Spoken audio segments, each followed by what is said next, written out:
그들이 갈릴리 맞은편 거라사인의 땅에 이르러 예수께서 육지에 내리심에 그 도시 사람으로서 귀신 들린 자 하나가 예수를 만나니 그 사람은 오래 옷을 입지 아니하며 집에 거하지도 아니하고 무덤 사이에 거하는 자라.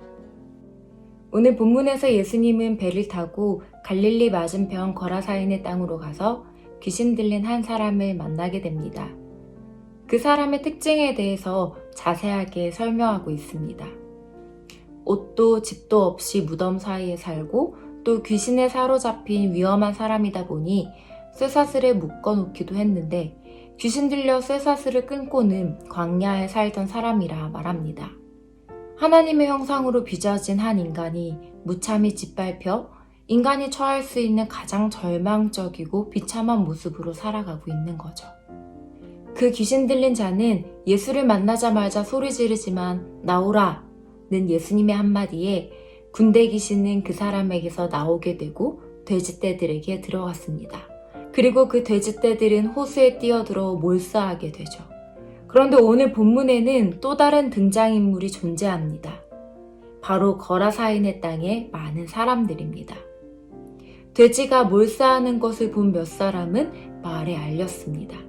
그 이야기를 듣고 많은 사람들이 달려와 마주한 상황은 예수님과 멀쩡해진 귀신 들렸던 사람 그리고 죽은 돼지떼입니다. 사람들이 그 이루어진 일을 보러 나와 예수께 이르러 귀신 나간 사람이 옷을 입고 정신이 온전하여 예수의 발치에 앉아 있는 것을 보고 두려워하거늘 거라사인의 땅 근방 모든 백성이 크게 두려워하여 예수께 떠나가시기를 구하더라.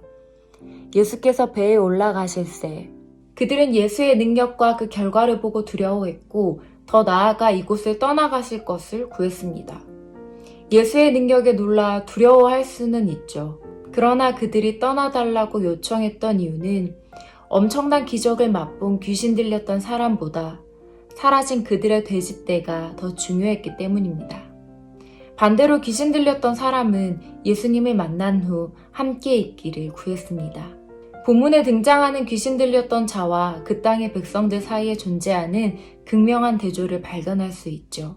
예수님을 만나기 전 귀신 들린 자는 옷도 집도 없이 무덤에 사는 사람, 주변 사람들에 의해 쇠사슬에 매이는 위험한 존재인 반면 그 땅의 백성들은 옷도 있었고 집도 있었고 서로 알리고 전할 수 있는 공동체도 있었고 그들이 치던 돼지떼도 있었습니다. 그리고 예수님을 만난 후의 반응 또한 대조적입니다. 그 땅의 백성들은 옷과 집과 공동체와 돼지떼를 지키기 위해 그리고 자신들이 가지고 있는 것을 지켜내기 위해 예수님을 외면한 것입니다. 하지만 귀신 들렸던 사람은 예수님이면 충분했던 것이죠. 다른 어떤 것보다 생명을 귀하게 여기셨던 예수님. 하나님께 지음받은 그 모습 그대로 살아가게 해주신 그 예수님이면 충분하다고 고백한 것입니다. 사랑하는 청년 여러분, 본문에서 보여주는 이 극명한 대조 속에서 여러분은 어느 쪽에 속하시나요?